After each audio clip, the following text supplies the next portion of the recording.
À Pékin, cela fait plus d'un mois qu'on n'a plus vraiment de raison de se lever le matin. On se lève ? Je vais ouvrir les rideaux, d'accord. Bien pollué en plus. Pas vraiment de raison, à part pour se précipiter sur les statistiques des victimes de l'épidémie. Alors,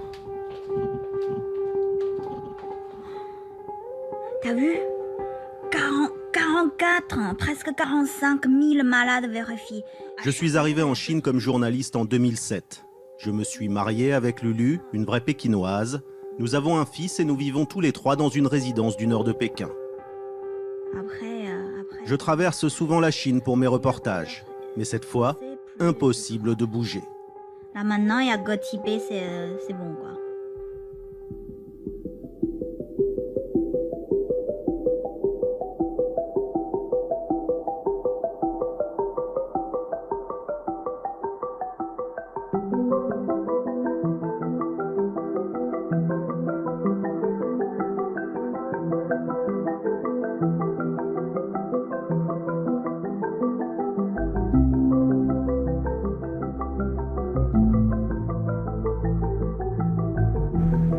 Autour des villes, des barrières se sont dressées partout. Autour des provinces, autour des quartiers et autour de chaque résidence. Chez moi, des types en uniforme contrôlent désormais les entrées et les sorties. Et c'est partout pareil. C'est tout l'appareil sécuritaire du Parti communiste, les comités de quartier, chargés de contrôler les comportements politiques ou sociaux des habitants qui se sont reconvertis en gendarmes spécialisés dans les virus. Contrôle de température, quarantaine obligatoire si on quitte la ville, masque obligatoire. Les Pékinois ont petit à petit disparu de la surface de leur ville, confinés par le régime et confinés par la peur aussi. Alors voilà le seul reportage possible, un reportage immobile, une chronique du confinement. Les jours que nous vivons semblent vides, mais ils sont porteurs de tant de questions pour l'avenir de la Chine.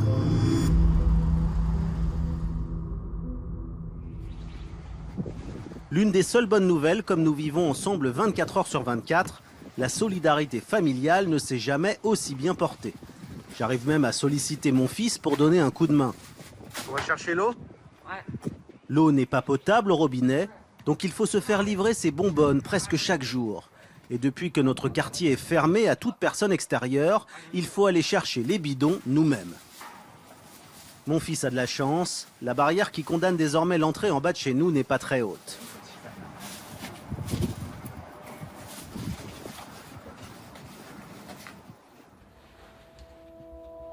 Depuis le début de l'épidémie, avec Lulu, on a une nouvelle coquetterie avant de sortir, le masque. Moi le noir, elle le blanc. Lulu, ça l'ennuie parce qu'elle ne peut plus mettre de rouge à lèvres. Mais là, on n'a plus vraiment de choix. Depuis le début de la quarantaine, le masque est fortement conseillé. En réalité, ça veut dire qu'on est obligé de sortir avec, sinon on se fait arrêter. Voilà à quoi ressemble la dernière des 4 entrées de notre quartier encore ouverte, à un checkpoint. Et pour passer, on nous a distribué des cartes de sortie. Elles sont vérifiées à chaque passage. Si on est autorisé, on passe.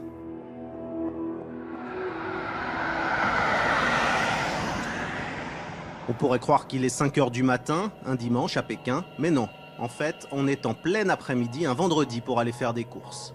Normalement, Pékin, un vendredi, ça ressemble plutôt à ça.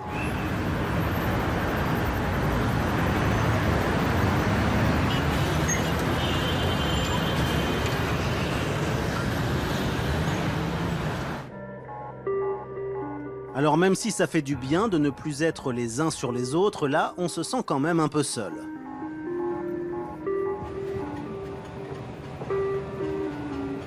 Pour ne rien arranger à cette ambiance stressante, notre température est contrôlée tous les 300 mètres. Poser ces appareils sur des dizaines de poignées, pas sûr que ce soit une bonne idée. Dans le centre commercial, même histoire, pas un chat. Normalement ici on fait toujours 30 minutes de queue avant de récupérer notre café, mais bon, il y a comme un malaise. Heureusement que des jeunes occupent encore le terrain de basket pour redonner un peu de vie à tout ça.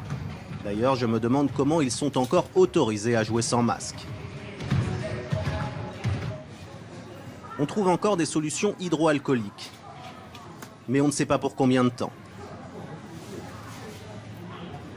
À l'entrée du supermarché, nouveau contrôle. Au moins là, il y a déjà un peu plus de monde. En même temps, depuis qu'on est en quarantaine, l'une de nos seules occupations, c'est de faire la cuisine. Les rayons du supermarché sont presque réconfortants. Presque, car tout le monde à Pékin a vu défiler sur les réseaux sociaux les images des étals vides de Wuhan. La situation dans le foyer de l'épidémie avec ces milliers de malades est dans toutes les têtes et alimente la peur générale. Pourtant, la situation à Pékin n'a rien à voir avec celle de Wuhan. Il n'y a qu'une centaine de malades officiellement ce jour-là, mais la ville est quand même fermée à double tour.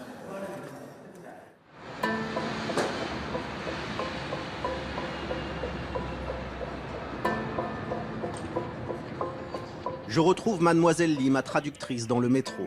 Avant de lui dire bonjour, je connais sa température. 32 degrés 1 en surface, nous dit l'écran. Toutes les entrées du métro sont désormais équipées de ce type de caméra thermique. Si votre température dépasse le seuil fatidique, 37 degrés 3, vous êtes isolé derrière cette barrière en attendant d'être envoyé à l'hôpital. Dans le métro, évidemment, un garde est là pour vérifier que tout le monde porte bien son masque. Encore faudrait-il qu'il y ait des gens à contrôler, car en temps normal, le métro pékinois, c'est plutôt ça.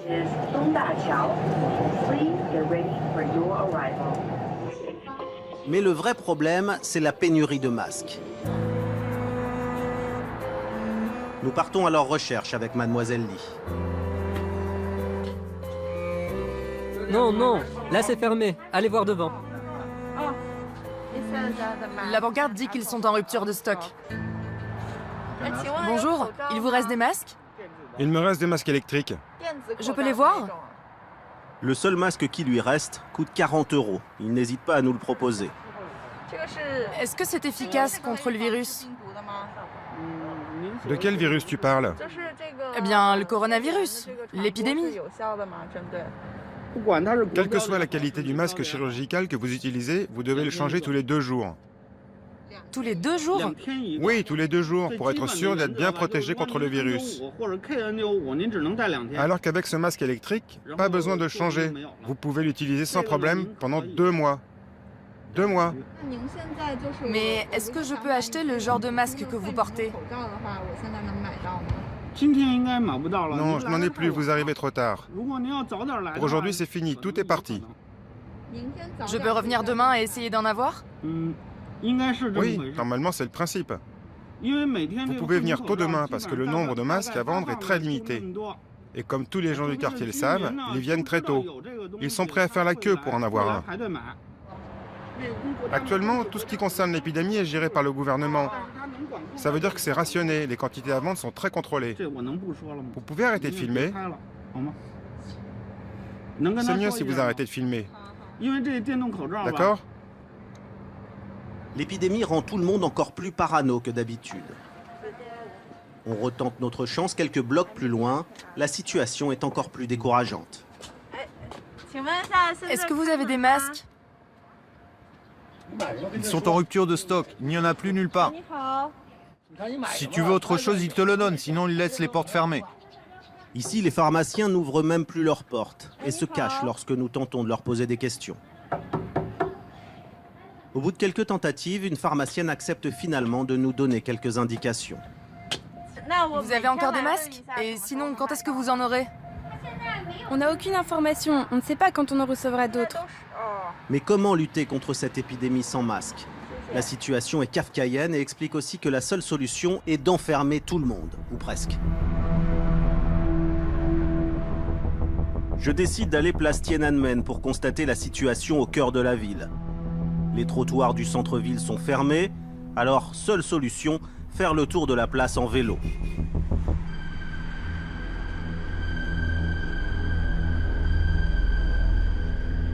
Au nord de Tiananmen, la cité interdite, des policiers partout pour en interdire l'accès. La cité n'a jamais été aussi interdite. Quelques mètres plus loin, Zhongnanrai, le siège du gouvernement. Derrière cette porte travaillent et vivent les leaders du régime, confinés par la peur du virus. Impossible de s'arrêter à proximité.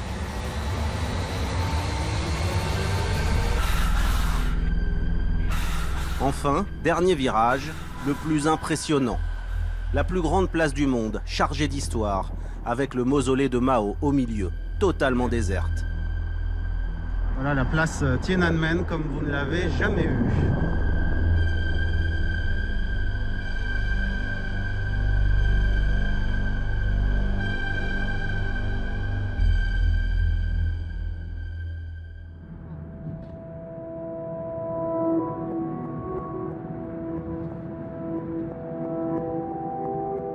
Vu le tournant que prennent les choses en bas de chez moi et dans le centre-ville, j'étais curieux de voir ce qu'il en était dans les quartiers plus populaires de la banlieue de Pékin.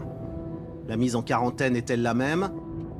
Là-bas, les entreprises logent leurs ouvriers dans des petites maisons à pièces uniques. Un modèle de la société ouvrière où personne n'oserait contredire la parole du régime. Monsieur Chen est chauffeur et vit dans ses résidences. Je l'ai engagé pour la journée pour me les faire visiter. Pour entrer, normalement, il faut vous enregistrer ici. Il faut que je descende leur expliquer, d'accord?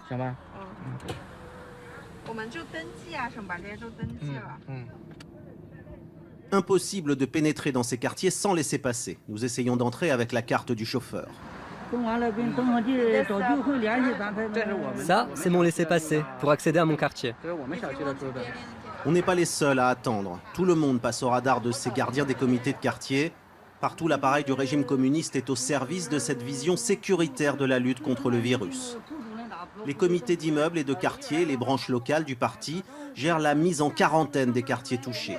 Ce sont eux qui nous délivrent les laissez-passer pour rentrer chez nous, eux qui dénoncent les personnes qui ont de la fièvre ou qui sortent sans masque. Tout le monde est contrôlé, même ce couple qui vit ici depuis 7 ans. J'arrive de la province du Hebei. Je suis revenue pour travailler, mais mon entreprise m'a demandé de me mettre en quarantaine, au moins pendant 7 jours avant de reprendre. 7 jours, oui. Bonjour, vous avez une autorisation pour cette interview? Si vous n'en avez pas, alors il faut arrêter la caméra. Arrêtez la caméra tout de suite.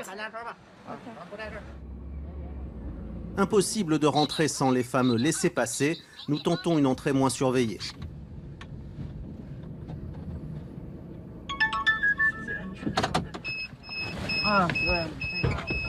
Bonjour, est-ce qu'on peut rentrer?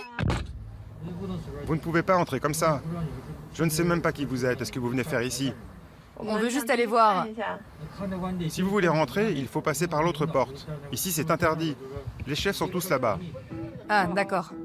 Vivre à Pékin, ces jours-ci, c'est passer le plus clair de son temps dans des palabres inutiles à des points de contrôle, où tout est fait pour ne pas vous laisser passer. Notre chauffeur commence à s'inquiéter, il se demande s'il pourra rentrer chez lui. On vit dans une petite maison juste à côté. On va voir si on peut rentrer par là.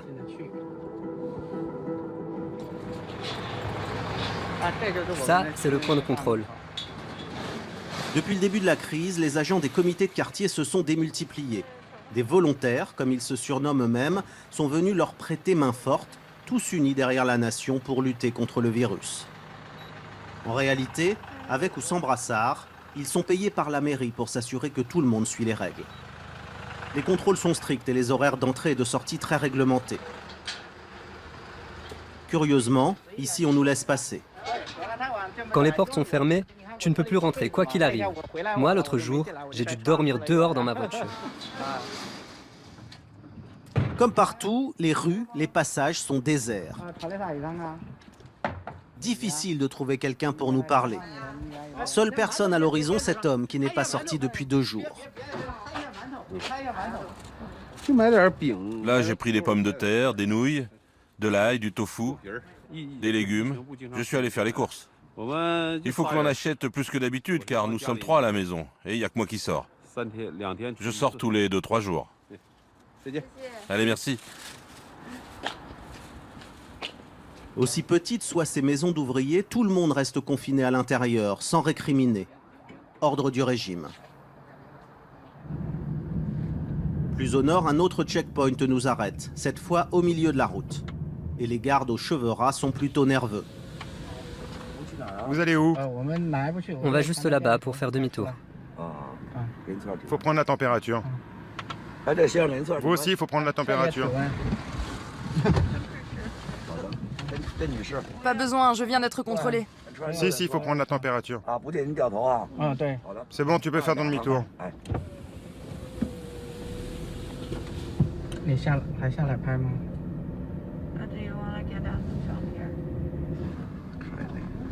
Une base militaire est proche, elle doit être protégée à tout prix de l'épidémie, comme doivent l'être les dirigeants dans la capitale du pays.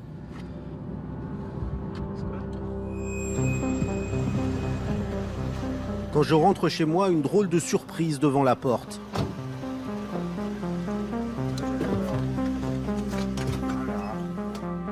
C'est la première fois que je vois une ambulance dans ma résidence où il n'y a aucun cas officiel.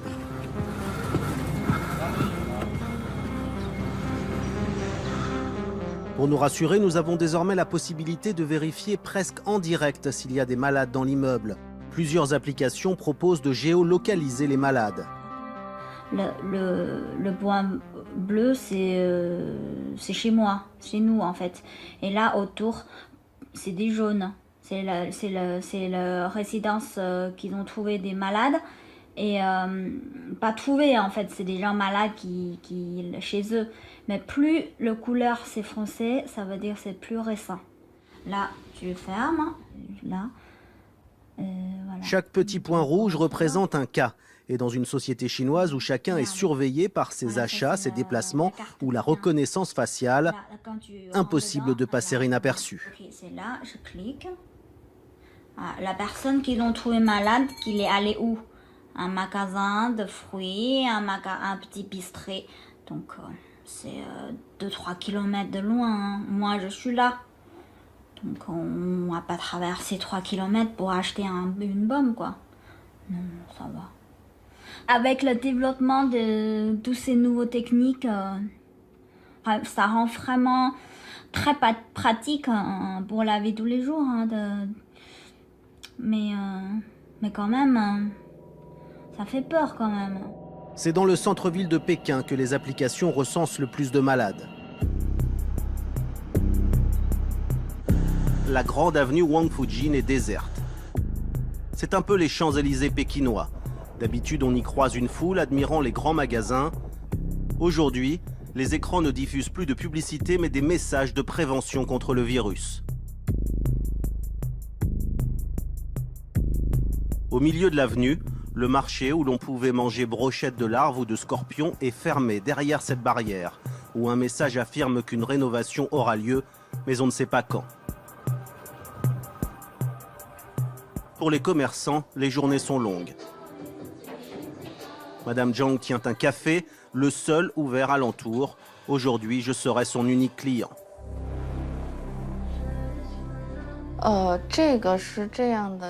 Quand l'épidémie a commencé, on a directement fait des estimations pour savoir comment on pouvait s'organiser. On s'est dit que ça pouvait durer jusqu'à la moitié de l'année. J'ai beaucoup d'amis dans le monde de la restauration qui sont dans la même situation que moi. On est tous sous pression, bien sûr, surtout si nos estimations sont bonnes. Actuellement, c'est impossible de savoir quand est-ce qu'on pourra vraiment recommencer à travailler. On va suivre de près ce qui se passe. En tout cas, dès que ça ira mieux, on l'entendra aux infos. Tous les jours, ils nous annoncent les chiffres de l'épidémie et nous, on calcule quand est-ce qu'on pourra rouvrir. Monsieur Tian, lui, tient 2 restaurants dans cette rue très passante de Pékin. Depuis un mois, il est forcé de rester fermé. De toute manière, il n'y a aucun client à l'horizon. Avant l'épidémie, les étagères étaient remplies. Il y avait un large choix de nourriture. Les clients venaient choisir leurs plats, parmi l'ensemble des plats. Ensuite, ils allaient les peser, puis ils allaient payer là-bas. Puis ils s'asseyaient à une de ces tables. C'était plein à craquer. Et maintenant, c'est vide. On ne peut plus rien faire. Il n'y a plus qu'à attendre. Le gouvernement a demandé à ceux qui le pouvaient de reprendre le travail. Par exemple, ceux qui peuvent travailler de chez eux. Mais pour nous, les restaurateurs, c'est impossible. Et c'est beaucoup trop tôt.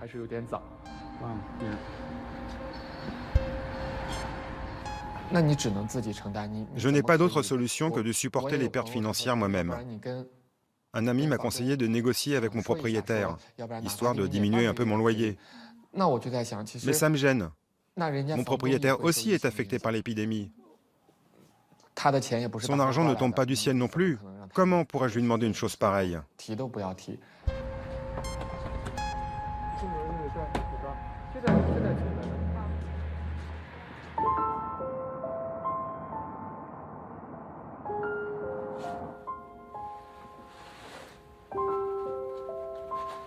La ville est en sommeil, mais à la maison, on commence vraiment à trouver le temps long.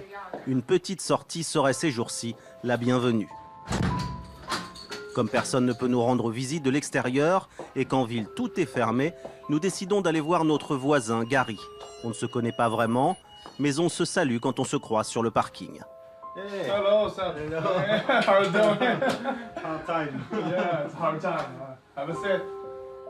Il vit avec sa femme et son chat. D'habitude, il vend des voitures d'occasion, mais là, comme tout le monde, il tourne en rond entre ces 4 murs depuis un mois.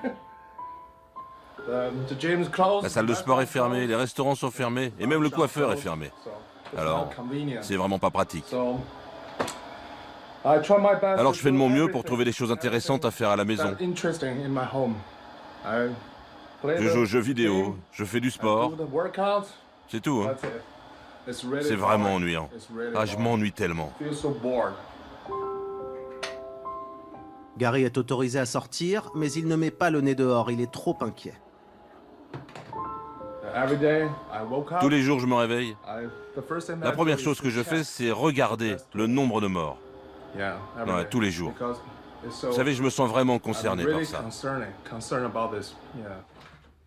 Depuis la mise en place de la quarantaine, il ne rate plus un seul journal de la CCTV, la chaîne d'État. En 2003, au moment de l'épidémie du SRAS, moi j'étais en 3e année d'université.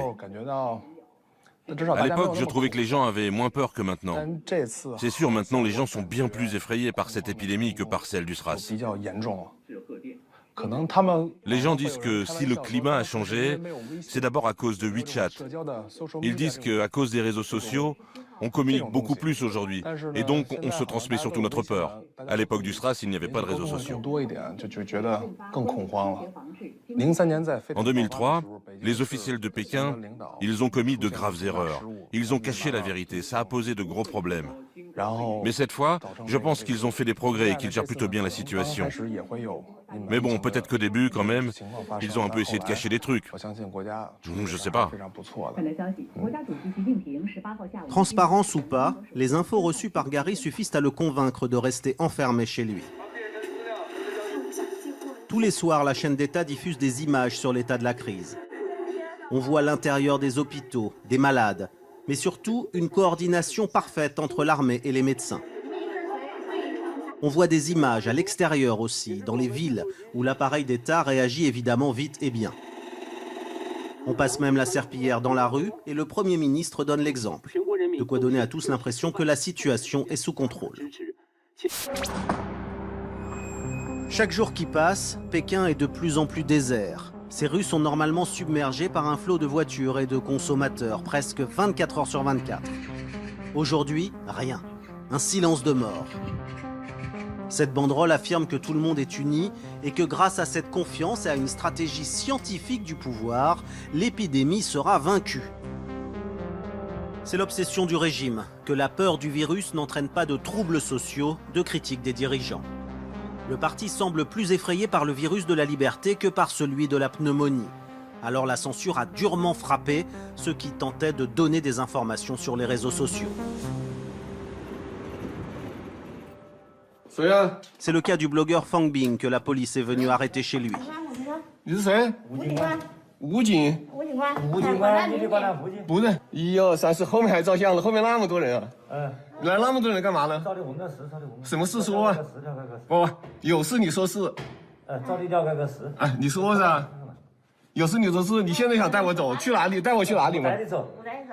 police finira par forcer la porte. Fang Bing n'a pas été revu depuis.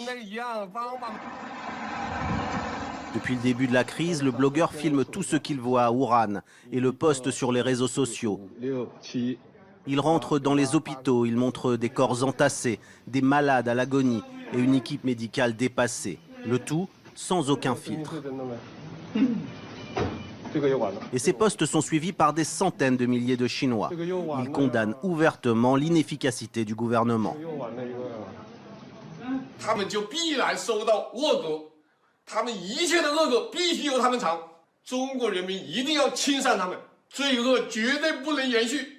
Un affront insupportable pour le régime chinois. Avant que Pékin ne réagisse, les vidéos de ce genre se répandent sur les réseaux sociaux. Chen Shuiqiu est aussi très suivi, car lui aussi écume les hôpitaux de Wuhan. Il filme les malades qui attendent sans recevoir de soins, le désarroi des patients qui ne sont pas pris en charge après des jours de fièvre.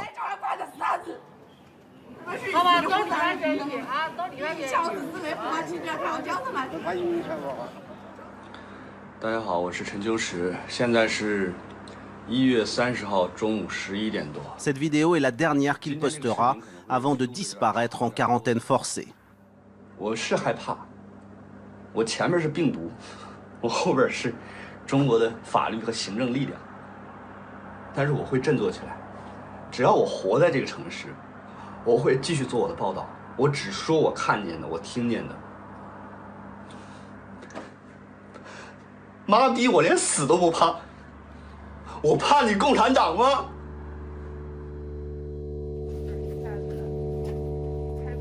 Ces derniers jours, j'ai vu passer des messages sur WeChat et Douban, les Facebook et Twitter chinois, venant d'un couple de blogueurs pékinois n'hésitant pas à braver eux aussi la réalité officielle. Ils ont accepté un rendez-vous avec une traductrice dans leur petit appartement du centre-ville. Ça fait plusieurs jours qu'on n'est pas sorti, alors on boit beaucoup de thé pour s'occuper. Depuis le début de la crise, des citoyens se sont organisés et improvisés journalistes pour tenter de diffuser le maximum d'informations sur la situation en parallèle des médias officiels. Un semblant de liberté qui, en Chine, a toujours ses limites. Ce couple de blogueurs a tenté avec les moyens du bord de souffler un vent de révolte suite à la mort du docteur Li. Ce médecin de Wuhan a été le premier à alerter l'opinion publique sur cette épidémie. Arrêté par la police, il est mort à Wuhan, touché par le virus, devenant le symbole de l'absurdité de ce système qui étouffe tous ceux qui pourraient remettre en cause la stabilité du régime. Quand le docteur Li est mort, les gens étaient tristes et en colère. J'ai pensé que l'on pourrait honorer le docteur en mettant tous un dessin de son visage en photo de profil sur WeChat et Douban, ou en publiant des messages comme « S'exprimer n'est pas un crime » ou « Bon voyage au paradis ». Un peu comme une web manifestation. J'ai lancé le mouvement sur ces réseaux sociaux et en 30 minutes, des milliers d'internautes ont changé leur photo de profil et partagé mes posts. La police d'Internet a été alertée et m'a donné un avertissement. Le contenu que vous avez posté va être supprimé car il est susceptible de causer un trouble. Si vous refusez de coopérer, votre compte sera définitivement supprimé. En Chine, ces réseaux sociaux servent à tout faire. Payer, communiquer, utiliser les transports. Ne pas y avoir accès, c'est être exclu de la société. Au début, Taïtsin et Saneyan étaient très actifs pour couvrir ce qu'il se passait. Ensuite, la télé d'État a envoyé 300 reporters à Wuhan avec un seul objectif, guider l'opinion publique et empêcher les autres de travailler. Malheureusement, le régime exerce un contrôle beaucoup plus fort aujourd'hui. La quarantaine est en réalité globale, physique et médiatique. En plus d'être enfermés chez eux, l'accès aux informations des Chinois est limité à ce que le régime veut bien dire. Même ces deux blogueurs n'ont plus beaucoup de marge de manœuvre. Voilà ici, impossible de détourner le blocus Internet. Nos applications ne marchent plus. Tous leurs outils informatiques pour contourner la censure et aller sur des sites interdits comme Twitter ont eux aussi été bloqués.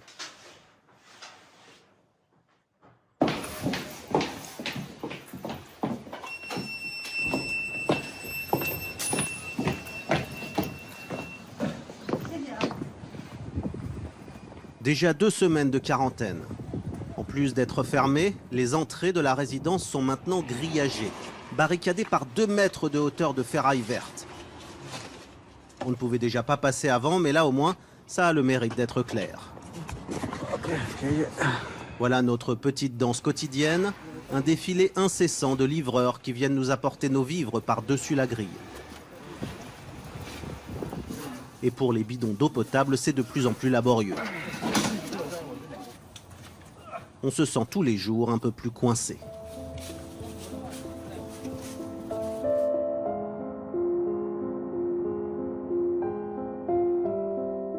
Lulu décide d'appeler sa cousine pour prendre des nouvelles de sa fille.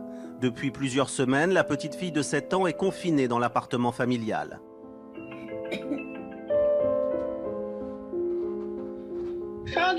Attends, je vais la chercher, elle se change. L'école bien sûr est fermée, alors les cours ont lieu via écran interposé. Qu'est-ce que tu apprends à l'école? Tu racontes à Tata?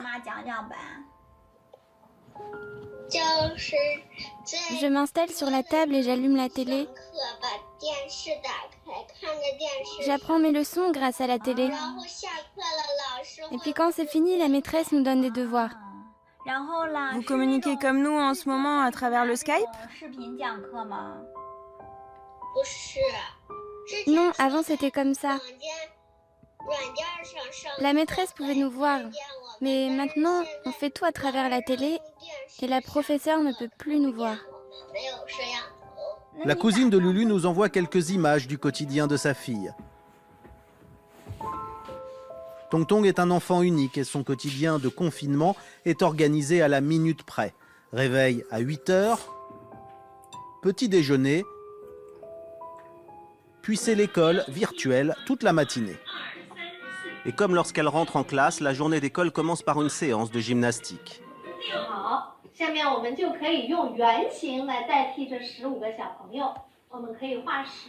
L'après-midi, place aux activités sportives. La passion de Tong Tong, c'est la danse.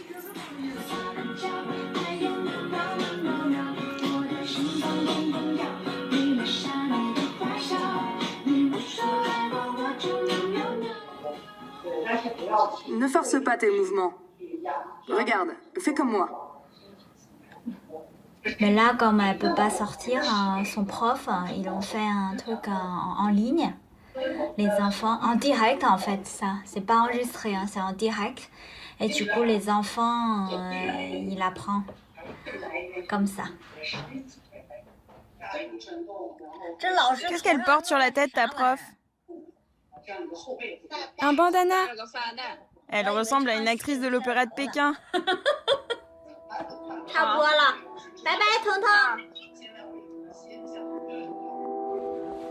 On n'en peut plus d'être à l'intérieur, alors on essaie de s'aventurer dehors. Depuis 2 jours, le système de filtrage a changé. Maintenant, tout le monde doit passer sous cette grosse tente militaire. Les choses s'organisent.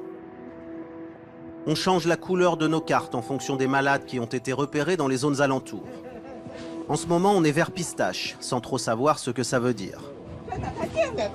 On filme discrètement avec le téléphone car les caméras dans les zones de contrôle ne sont plus du tout les bienvenues.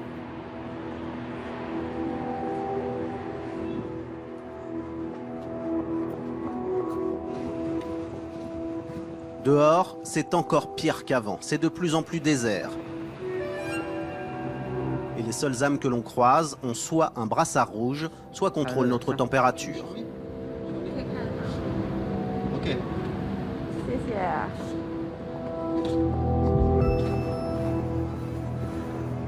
C'est trop vide, hein. Les joueurs de basket n'ont pas tenu non plus longtemps. Le terrain est condamné jusqu'à nouvel ordre.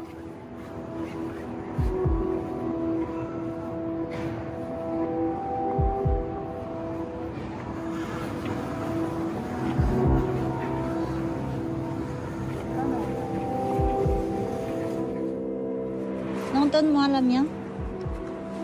Au retour, passage obligatoire par la tente.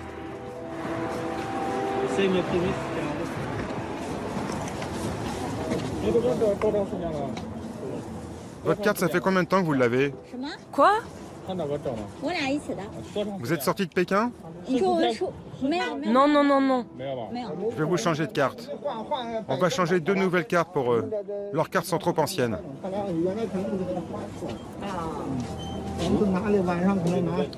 Pourquoi on doit changer? Celles-là sont mieux. Ce sont des cartes de longue durée. Ok. On n'a que 2 cartes pour notre famille alors que nous sommes 3. Et cette fois, elles sont blanches.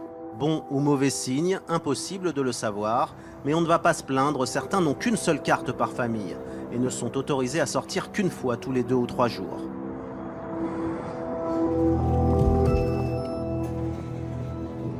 Quatrième semaine de quarantaine, désormais impossible de passer l'eau potable au-dessus de la grille.